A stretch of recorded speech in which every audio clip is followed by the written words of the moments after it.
Gold trusted gold buyers మీరు తాకట్టు పెట్టిన బంగారాన్ని విడిపించి ఈ రోజు ఉన్న మార్కెట్ ధరకు కొనబడను. నమస్కారం, వెల్కమ్ టు ఐ డ్రీమ్ ధర్మ మార్గం విత్ విజిత కార్యక్రమానికి స్వాగతం.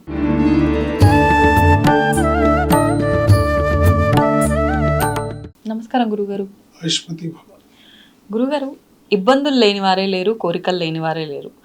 ప్రతి ఒక్కరూ అంటే సర్వకాల సర్వావస్థల్లో ఎప్పుడైనా సరే మేము ఈ మంత్రం కానీ ఏదైనా మంత్రానికి సంబంధించిన నామమో ఏదో ఒకటి ఉంది, ఇది ఎప్పుడైనా చేసుకోవచ్చు, దీనివల్ల అన్ని ఫలితాలు అన్నిటికీ సంబంధించిన ఫలితం ఉంటుంది, కంప్లీట్గా మీరు ఉపశమనం పొందుతారు అనే నామాలు ఏదైనా ఉంటే వివరించండి.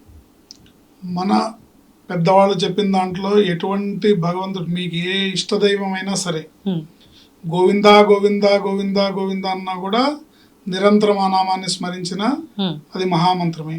శివ శివ శివ శివ శివ ఓం నమ శివాయ అన్నా కూడా అది మహామంత్రమే.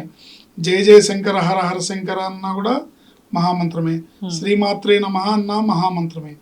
భగవంతుడి పాదాల యందు మన మనస్సును లగ్నం చేసి నిరంతరం మన మనస్సు భగవన్నామ స్మరణ చేసుకోగలగటం అనేది ఒక గొప్ప అదృష్టం అన్నమాట. ఇది అందరి వల్ల సాధ్యపడుతుంది. ఆ భక్తి శ్రద్ధ ఉన్న వాళ్ళకి, భగవంతుడు యందు పరిపూర్ణమైన విశ్వాసం ఉన్న వాళ్ళకి మాత్రమే అది సాధ్యపడుతుంది. అయితే ఎవరైనా చేసుకోవచ్చు, ఎటువంటి కండిషన్లో అయినా ఈ నామాల్ని స్మరించుకోవచ్చు. ఈ నామాల్ని స్మరించుకుంటే సాక్షాత్ విష్ణుమూర్తి గజేంద్రుడు మొసలి బారిన పడి ప్రాణాలు కోల్పోతున్న పరిస్థితిలో వైకుంఠం నుంచి ఆయన ఒంటి మీద బట్ట ఉందా లేదా కూడా చూసుకోకుండా పరిగెత్తుకుంటూ వచ్చి ఎలా అయితే కాపాడాడో ఆ విధంగా మనని రక్షిస్తాడు అని చెప్పే నామాలు 14 నామాలు ఉన్నాయి. ఈ 14 నామాలను ఎవరైతే నిరంతరం ఒక అలవాటు కింద చేసుకొని ఎవరైతే స్మరిస్తూ ఉంటారో వాళ్ళని ఆ నిరంతరం ఆ శ్రీమన్నారాయణుడు కాపాడుతూ ఉంటాడు, ఎటువంటి పరిస్థితుల్లో అయినా సరే అని ఖచ్చితంగా చెప్పచ్చు.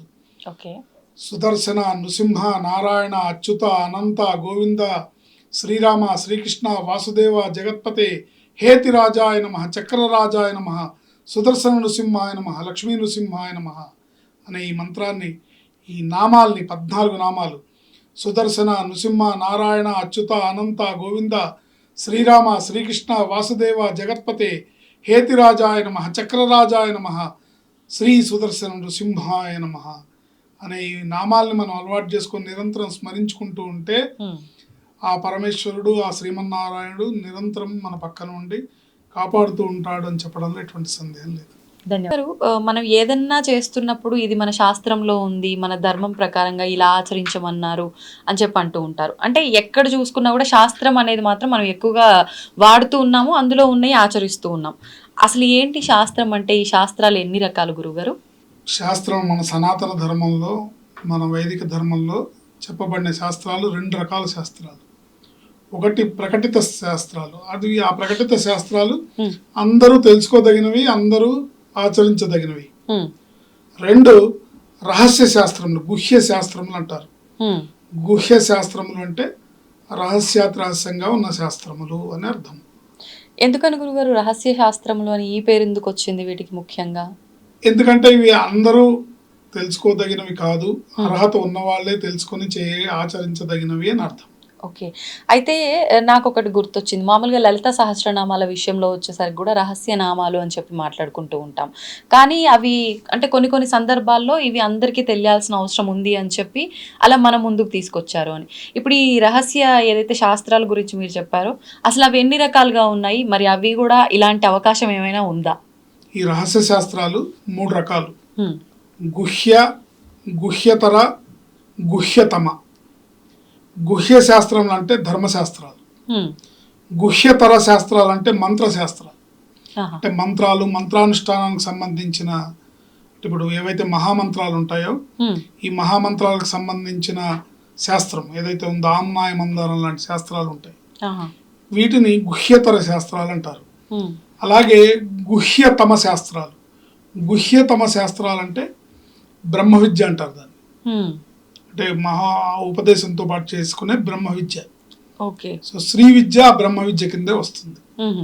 మరి ఇప్పుడు అంటే 3 రకాలుగా ఉన్నాయి. అసలు ఇవి ఎవరికి ఏ రకంగా ఉపయోగపడతాయి, ఎవరు ఎలా ఉపయోగించుకోవచ్చు అంటారు? ఇవి ఉపాసన సాధనకు సంబంధించిన అంశాలను గురు పరంపరలో మాత్రమే వీటిని మనం తెలుసుకోవడానికి వీలుంటుంది. అంటే ఎవరికి పడితే వాళ్ళకి చెప్పడానికి కానీ, ఎవరికి పడితే వాళ్ళు తెలుసుకోవడానికి కానీ లేదా ఆచరించడానికి కానీ కుదరదు. గురు పరంపరలో మాత్రమే, ఉపదేశ పురస్కారంగా మాత్రమే ఈ శాస్త్రాల్ని, శాస్త్ర రహస్యాల్ని, వీటిని, ఈ మంత్రాల్ని మనం తెలుసుకొని సాధనాపరంగా ఉపాసనా మార్గంలో ఉన్నవాళ్ళు మాత్రమే చేసుకోదగిన శాస్త్రం. ఓకే. అంటే ఇప్పుడు రహస్యనామాలు, రహస్య శాస్త్రాలు అయినప్పటికీ ఒక గురువు ద్వారా మనం తీసుకొని దాని నిష్ఠతో, నియమంతో అలా ముందుకు తీసుకెళ్ళగలిగితే మాత్రమే తెలుసుకోవాలి, లేదంటే అవసరం లేదు. అవసరం అని కాదు, మనకు అవసరం ఉన్నా తెలుసుకోవడానికి అవకాశం లేదు, అవి ఫలించదు. గురు ద్వారా వస్తే మాత్రమే అవి ఫలిస్తాయి. ఓకే. ఇప్పుడు మీకు రోడ్డు మీద ఒక సిమ్ కార్డు దొరికింది, దాన్ని ఫోన్లో వేస్తే పనిచేయదు.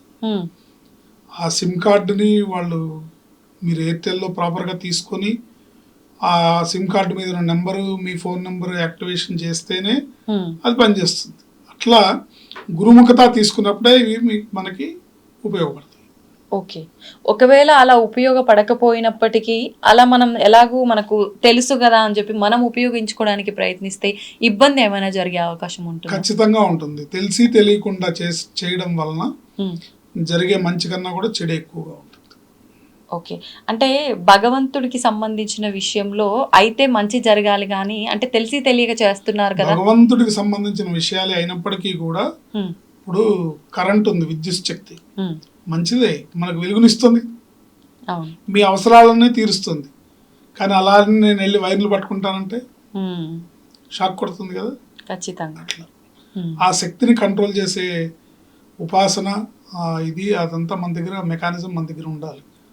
అది ఉపదేశ పురస్కారంగా గురువుల ద్వారా మాత్రమే సంప్రాప్తిస్తుంది. అంటే ఇప్పుడు ఒకవేళ అవి గురు ఉపదేశము అవన్నీ లేదు, మామూలుగా మేమందరం తెలుసుకోవాలి అని అంటే ఈ మూడిట్లో అసలు దేనికి సంబంధించి ఉంటుంది అని అంటే ఏమైనా చిన్న అవగాహన ఇవ్వగలుగుతారా గురుగారు? దేనికి సంబంధించినవి అంటే, ఈ రహస్య శాస్త్రాలకు ఆ పేరు ఎందుకు వచ్చింది అని అంటే కనుక, ఈ రహస్య శాస్త్రాలు పైకి నామాలుగా కనపడినా కూడా ఆ నామంలో ధర్మశాస్త్ర, మంత్రశాస్త్ర, తత్వశాస్త్ర విశేషాలు నిక్షిప్తమై ఉంటాయి. ఆ కారణాన వీటిని రహస్య శాస్త్రములు. అలాగే బుద్ధికి, ఇంద్రియాలకి అందని దివ్యశక్తి ఉన్న కారణాన అవి రహస్య శాస్త్రాలు. అంటే మన బుద్ధికి కానీ మన ఇంద్రియాలకు కానీ అందని దివ్యశక్తి ఆ నామాల్లో ఉంటుంది కాబట్టే వాటిని రహస్య శాస్త్రం అన్నారు. లలితా సహస్రనామ స్తోత్రం దీని కిందే వస్తుంది, ఇందులోకే వస్తుంది. ఓ, కానీ మనకు అన్నిటికీ ఎగ్జంప్షన్ ఉంది, లలితకి మాత్రం వీటన్నిటితో పోలిస్తే. ఎగ్జంప్షన్ అంటే కలికాలం కాబట్టి, ఇప్పుడు ఆ కలియుగంలో అందరూ పాటిస్తున్నారు కాబట్టి కనీసం చదివే దాంట్లో కొంత తెలుసుకొని చేస్తారనే ప్రయత్నంలోనే నేను ఇవన్నీ చెప్పడం జరుగుతుంది. ఓకే. కొంత తెలుసుకొని జాగ్రత్తగా భక్తితో చేసుకుంటే, శ్రద్ధాభక్తులతో, నియమనిష్టలతో చేసుకుంటే సత్ఫలితాలను పొందుతారనే ఉద్దేశంతో చెప్తున్నాను. గురుగారు, ఇప్పుడు లలితా సహస్రనామాలకు కూడా ఎంతో మంది భాష్యకర్తలు ఉన్నారని అంటూ ఉంటారు. నిజంగా ఉన్నారా? అసలు ఎవరెవరు ఆ భాష్యకర్తలు? ముఖ్యంగా అందులో ప్రసిద్ధి చెందిన వారు కూడా కొంతమంది ఉంటారు కదా, వాళ్ళ గురించి కూడా ఒకసారి. లలితా సహస్రనామ స్తోత్రానికి భాష్యకర్తలు 7 ఉన్నారు. 7. కానీ అందులో ప్రసిద్ధంగా సాక్షాత్తు అమ్మవారే తన సహస్రనామాలకి భాష్యాన్ని రాయమని ఆదేశించి ఆయనతో రాయించుకుంది భాస్కర్ రాయలు వారు. భాస్కర్ రాయలు అనే వారితో అమ్మవారు ఈ భాష్యాన్ని రాయించుకుంది. తన ఆదేశం ఆయనకి కల్లో కనపడి, నువ్వు ఈ లలితా సహస్రనామ స్తోత్రాలకి భాష్యాన్ని రాయాలి అని చెప్పాను. అంటే అది చాలా పెద్ద కథ ఉంది. ఆయన క్లుప్తంగా ఆయన అమ్మవారికే నాకు ఇప్పుడు కుదరదు, నాకు చాలా ఇబ్బందుల్లో ఉన్నా, నేను ఇప్పుడు ఈ భాష్యాన్ని నేను రాయలేను అని అంటే, ఏమిటి నీ ఇబ్బందులు అంటే, నాకు చాలా అప్పులు ఉన్నాయి, నేను అప్పుల వాళ్ళతో ఇబ్బంది పడుతున్నాను, అందువల్ల నాకు మనస్థిమితం లేదు, అందుకని రాయలేనంటే ఆయన అప్పులన్నింటినీ అమ్మవారు తీర్చి రసీదులో ఆయన టేబుల్ మీద పెట్టి ఇప్పుడు రాయని చెప్పింది. అంటే ఆయనకు తెలుసా ముందే అమ్మవారే ఇలా రాయమంటుందని? స్వప్నంలో. ఓకే. మరి రసీదు వచ్చింది కదా, మరి అప్పుడు నమ్మాలి కదా. కానీ స్వప్నంలో అడిగింది, చూస్తే నిజంగానే రసీదులు ఉన్నాయి. ఓకే. ఆయన అప్పులన్నీ తీర్చేసిన రసీదులు ఉన్నాయి. అంటే ఇలాంటి వాళ్ళనే కారణ జన్ములు అని అనొచ్చేమో కదా గురుగారు. 100% కారణజం లేదు. లేకపోతే అమ్మవారు ఆయన్ని ఎంచుకొని నువ్వు ఈ లలితా సహస్రనామ స్తోత్రానికి భాష్యాన్ని రాయాలని ఆదేశించడం అనేది మరి ఆయన జన్మ రాహిత్యమే కదా. ధన్యవాదాలు గురుగారు. ఆయుష్మతి భవ. దీన్ని తవ్వండి, తవ్వుతూనే శివలింగం. పరమాత్మకు జీవా సరే దాన్ని అట్లా కప్పేసేయండి, చూపించదండి. Krishna is there. మూర్తి పూజ కాదు, సాక్షాత్ బ్రజేంద్ర నందన భగవాన్ ఉన్నారు మూర్తిలో. ఏమీ ఆశించకుండా ఆరాధించే వాళ్ళు కూడా ఉన్నారా ప్రభుజీ? నిజమైన భక్తి అంటే మనకు తెలియదు కాబట్టి